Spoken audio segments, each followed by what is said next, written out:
অনেক দিন ধরেই মনে হচ্ছিল একটু ফুচকা খেতে পারলে হতো, কিন্তু দেশের বাইরে যখন আছি তখন মন চাইলেও সবসময় দোকানে গিয়ে খাওয়া আর হয়ে ওঠে না।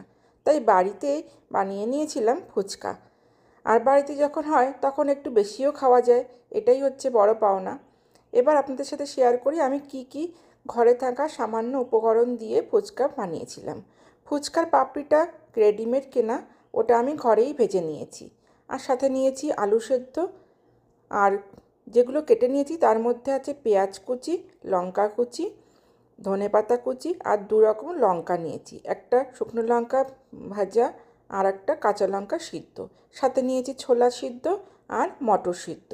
আর ওদিকে টক জলটা রেডি করে নিচ্ছি, সাথে আমাকে কিন্তু ছেলেও হেল্প করছে, ও যদিও খায় না। এই যে এবার আমি এগুলো সমস্ত কিছু একে একে এর মধ্যে দিয়ে আলুটা মেখে নেব। আলুর মধ্যে কিন্তু টক জল থেকেও একটু জলটা নেব, যাতে একটু টেস্টি হয়। আর এখানে যেটা খুব মিস করি সেটা হলো গন্ধরাজ লেবু। আমেরিকাতে সবসময় গন্ধরাজ লেবুটা আমি পাই না, সেই জন্য আর কি আর করব, গন্ধরাজ লেবু ছাড়াই খেয়ে নিই। মনে মনে গন্ধরাজ লেবু থাক, আর এদিকে টক জল দিয়ে এটা বানিয়ে নিয়ে খেয়ে নিই। কেমন লাগলো জানাতে কিন্তু ভুলবেন না। আর দেখা হবে নতুন ভিডিওতে। সবাই ভালো থাকবেন।